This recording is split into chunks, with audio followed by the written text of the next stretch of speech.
I'm the kind of person that the best way to get me to do something is to tell me that I can't. If you tell me that I can't, then I'll kill myself trying. Hey everybody, thank you so much for joining me here on the Quick Talk podcast. As you know, my name is Joshua Latimer. I'm a small business person just like you, and my job is to help deliver value from my brain right into your brain, stuff that you can apply immediately after listening to this show. Now, I'm joined on the line by Thad Eckhoff. Now, Thad has a pressure cleaning business down in Mississippi, but more importantly, he is the founder of the Huge Convention. He's the mastermind behind this entire gigantic event, and I'm excited to talk to him about the history and how this came to be and all of that. Thad, how are you? Doing great. How about you, Josh? Sounds like you're doing good. I'm doing good. I started off the morning. I actually got interviewed on a different podcast. That was fun. And then I killed a scorpion that's about 5 inches long while I was getting interviewed on the wall in my office. Like, it was terrifying. So I'm trying to keep my composure. And you murderer. There's no doubt that I'm murdering scorpions where I find them. So anyway, Thad, you're like a deep South country kind of bumpkin guy, right? Like, those are my people. Yeah. I got family from Louisiana, and how did you get into the pressure cleaning business? Tell us a little bit of your background. Okay. Well, I had a corporate job. Worked in an office. Ran an office. Ran a mortgage brokerage, and just got really sick of it, and took a summer off, and never went back. Kind of, have you seen the movie Office Space, where you just decide not to go anymore? I just decided not to go anymore, but it needed to do. But what about your bills? And then he goes, well, I never really liked paying bills. I don't think I'm going to do that anymore either.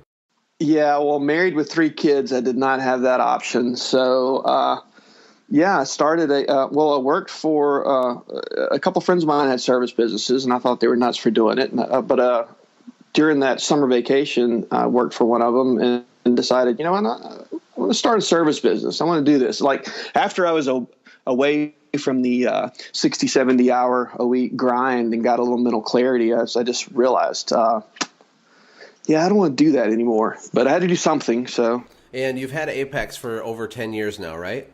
Yeah, I started it in 2004, and then really in 2005, got serious about it. Well, there's tens of thousands of people that have businesses like yours.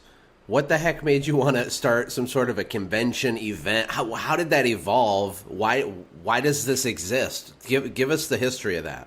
Oh, because I was too dumb to know that I couldn't do it. And then when people started telling me that I couldn't, then made me kind of stick my jaw out and do it anyway. When I first got involved in the pressure washing end of things, I went to a couple of events. And the first one I went to, it was well organized, but was in a freezing warehouse in the middle of winter. And I only heard like the first 1 or 2 talks because it was colder inside the warehouse than it was outside in the 20-something degree weather.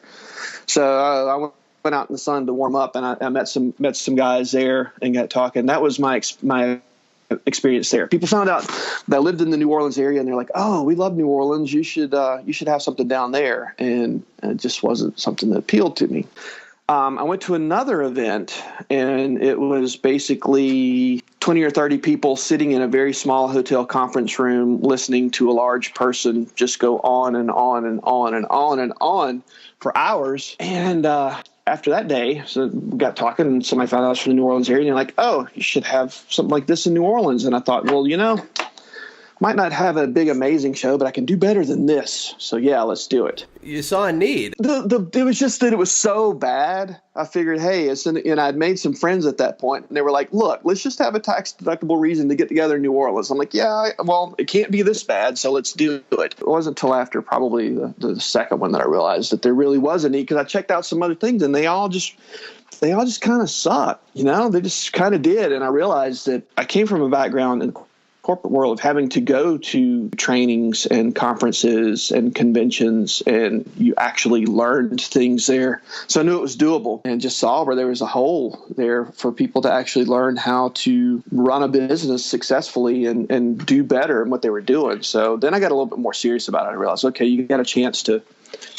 do something. It would be wrong to to not take it. So it sounds to me, correct me if I'm wrong, but it started off very small. It sounds like you were trying to go to some events to educate yourself for your own service company. Yes. You didn't think they were good. They were boring. They just, something was off. So you said, what the heck? Let's get some guys together and we'll drink a beer and talk about business. Pretty much, yeah. Yeah, it would have been so much easier for somebody else to and I asked other people, like, hey, could you do, would you have a good one? It would have been, my life would have been much less complicated if somebody else would have done a good event that I could just attend. You have no idea. Yeah. Well, I imagine, at this point now, the last few years, the thing is humongous. So we're speaking to the very, very beginning. And when was that? Like 2008, 2009, the very beginning of the small events? Yeah. I started it. I decided to do it in 2007 and immediately started catching flack from people, from some people who were doing the sucky events, getting phone calls and yelling at me, telling me that, I was rocking the boat. And like, well, I didn't know there was a boat. I didn't know that there was a single boat to rock. Apparently there was. And I'm the kind of person that the best way to get me to do something is to tell me that I can't. If you tell me that I can't, then I'll kill myself trying. Well, I think that's a trademark of all entrepreneurs. We all are a little bit stubborn, but the bottom line is that this event now, it's a large event. It's really been a game changer in the industry. And my take on it, I have never attended lots of other events or anything. I just haven't. In other industries, when I was in banking, I did, but not in this industry. But what's cool about the huge convention to me is the focus on the back end business side of our business, not just the technical side, not a bunch of guys talking about pressure cleaning parts and PSI and 0 degree tips and whatever else, but rather focusing on how do we build a business? How do we create a team? How do we scale? Exactly. How do we build an entity that we could sell? And everything that goes with that. So give me a brief understanding of how you transitioned from this small event in New Orleans to what it is now, because this is a massive undertaking and it's going very well for you guys. How did that happen? What happened between 2008 and now? Okay. I'll make it as brief as possible. The New Orleans event did not start out as a pure business building event. It was very similar. It was this along the same lines as what other events had been, the same types of topics. Just, we weren't awesome. We just sucked less.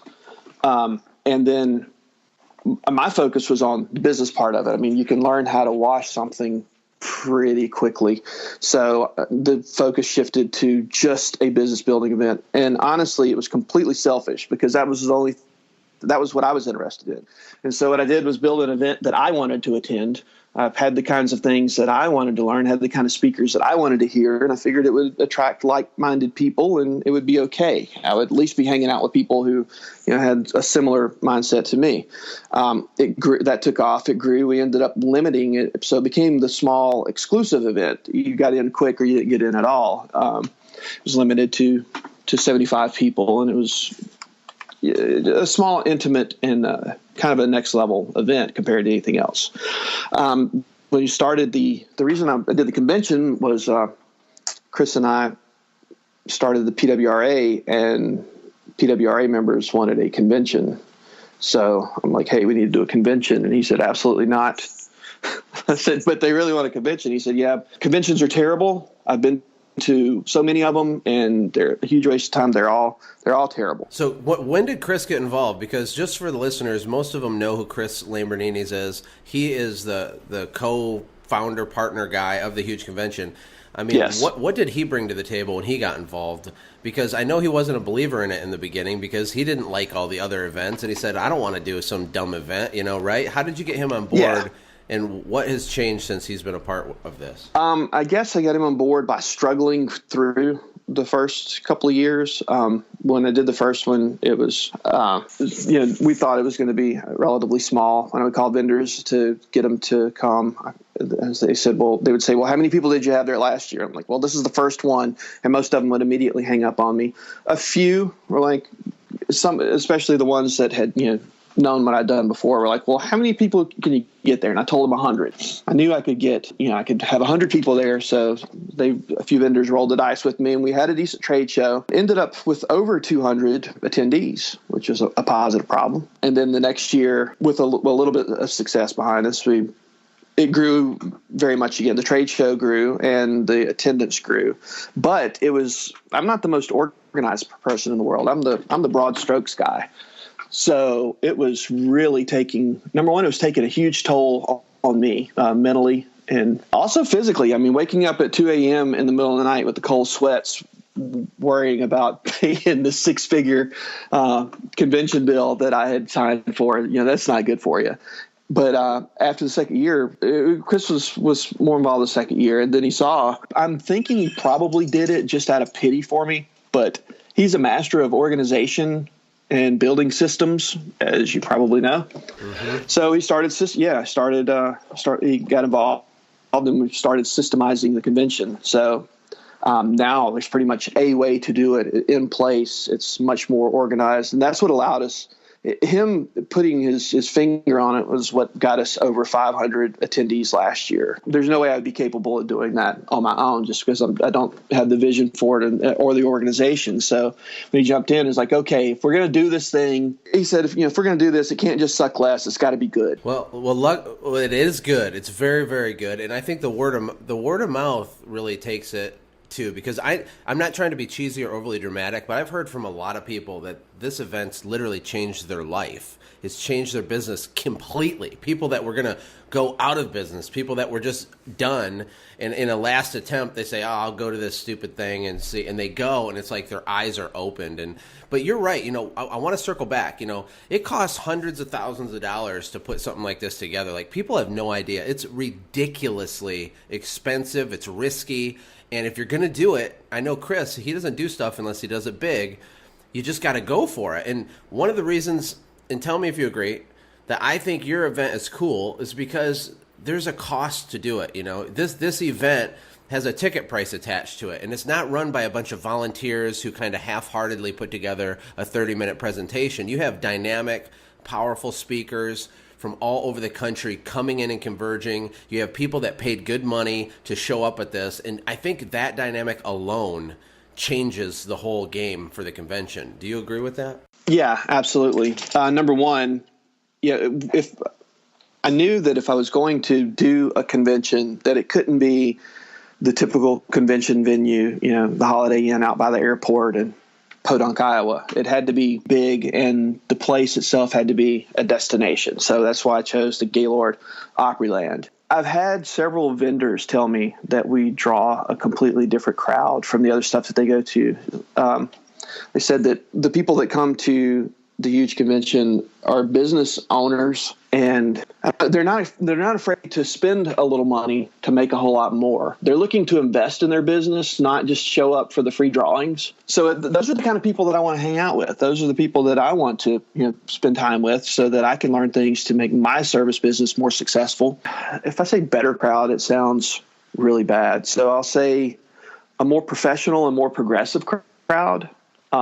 Business owners, not employees. Does that make sense? Yeah. I'm treading lightly here. I'm really treading lightly and choosing my words carefully because I don't want to be too direct, and I don't want to hurt anyone's feelings. Well, I think what you're saying is this convention attracts a certain segment of the market. It attracts a segment of people who want a real business. They don't want a job. Yeah. They don't want to own their own job. They want a business. They want a business they can pass to their kids or sell someday. They want to make real revenue without doing everything themselves, and it's not an easy thing to do. And so they gravitate towards people like themselves. I mean, people like us, Thad, we want to do something special. We want to do things big, and we want to win. And people at the huge convention, they're all people, maybe they're small, but they want desperately to win at business. And I think that's why they show up. Yeah, a lot, the vendors appreciate the fact that a lot of the people who do come, it's not a cheap event to attend. I mean, tickets are only a couple $100. That's not crazy. But then you have to get there. You have to have a place to stay. It is an investment. It's not free. there's an investment involved. So my job is to make sure that anyone who comes there gets a positive return on their investment, because this is, like you said, it's a business. It's not a bunch of volunteers with no accountability. It is an actual business. And the way that you keep your customers is to make sure that they get value for their dollar. They get a positive ROI. So we have people who it's not much of a burden for them to come because they do have very successful businesses. I mean, we put a lot of people with 7-figure businesses in a room. But what's even cooler, I mean, that's great, and they want to learn how to, add a zero, and that's awesome. But the ones that really get me, it's the guys that aren't there yet, the guys that they say they can't afford to go, and so they couldn't afford to miss it. I heard people have come to this convention and slept in their car. And there was a guy there. He didn't say he let somebody sleep in his closet. Because he could not afford a room and was going to, but he was so determined to be there and to learn from people who had already done what he was going to do. He said he was going to be there no matter what. Well, that's incredible. I mean, that's a great story. And that kind of person, by the way, just his mentality, forget about the convention. People with that type of mentality can't permanently fail at anything. I mean, you can't. You might struggle. No. It might be hard. People like that win. That guy's a winner. Because absolutely, that is what it takes. Like that's the thing that's hardest to find in people. It's the X factor. The guy that will, take back bottle returns and get a ticket and sleep in their car just to educate themselves. Those are the Howard Partridges, who is on welfare and now is a $3 million business. Those are people like Michael Dahlke, who I know is speaking at your event, who have a multi-million-dollar business. It started with nothing with a blue collar family. Those are the types of people that go to this thing. It's in a powerful, yes, incredible environment, Thad. I just want to thank you for putting it together. Well, it's my pleasure. And those stories like that make it all worth it. And you're right. I do have people, sometimes tell me that, that it changed their life or that it saved their business, or the fact, one guy told me that it saved his marriage because it was, and it's not me. I'm not the superstar. I'm just the kid whose parents are out of town. And I throw the kegger and invite all the cool kids. That's my. I don't take any personal responsibility for the education and the life-changing stuff. I make a place for that to happen. So that's really my job. Well, here's the last question, Thad. Why should people, if they're on the fence about this, if they've been to other events, if they don't have the money, whatever, why do in a couple sentences, why do they need to get down to the huge convention this year? Well, if they're not super serious about improving their business and making it more successful, then they shouldn't. It's not an event that you just come, skip the classes, meet everybody at the bar, and hang out. I mean, yes, you can do that, and I'm sure there'd be people who do, but come if you want to attend the classes, that if you want to learn from people who are super successful in their businesses. They're there to learn. They not only teach, but they're there to learn. And whatever your goal is, I mean, some people want to have 20 trucks on the road, and maybe they've only got 10 and they want to double it. Maybe they got 5 and they want to quadruple it, or maybe they only got 1, but they have that vision of 20 trucks on the road. Or it could be the guy who just wants a small, super, super profitable business. Whatever your goal is, we want to help you reach it and put you in contact with people that are doing what it is that you want to do.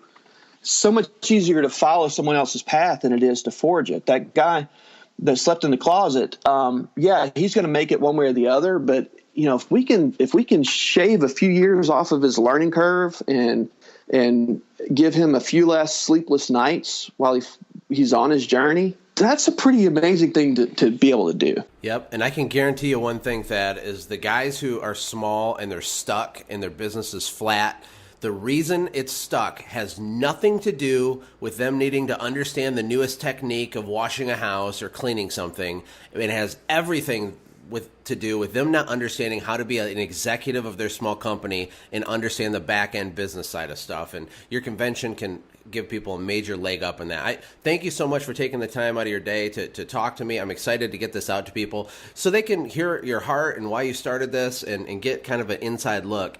at how this thing came about, because it's a big thing and people are talking about it all over the place. So thank you, Thad. Thank you, Josh. Let me ask you a question. Are you even remotely considering going to the huge convention this year? Well, if you are, I've made a special deal for Quick Talk listeners. You're going to save $50 off the ticket price. Now, everybody else is going to pay normal price, but not you. Go to thehugeconvention.com/Quick Talk and you save $50 right off the price. Now, remember, this is not a cost, okay? It's an investment. This event is absolutely incredible. The second thing I want to announce to you is the new release of the Growth Vault. Now, the Growth Vault comes from all the requests I get from people wanting coaching and training, and how do I get this webinar and this teaching you did 6 months ago, and what about these special interviews you do, Josh? I want to learn. I want to grow my business. I put everything into one repository. It's totally free. There's no cost. Go to thegrowthvault.com. There's loads of content on business building, automating, scaling, and building a business that you could sell. Check it out right now, completely free. It's my gift to you. Thank you so much. Hey, thanks for hanging out, friends. And from all of us here at the Quick Talk podcast team, we hope you loved today's show. We hope that you were inspired to become a doer and not just a listener. Apply what you've heard today in your own business and watch things change for the better. Lastly, remember that all the money in the world can't save your soul. Seek first the kingdom of God, my friends. We'll see you next time. For more information about the Quick Talk podcast or Joshua's other businesses, visit our website, quicktalkpodcast.com. Have a blessed day.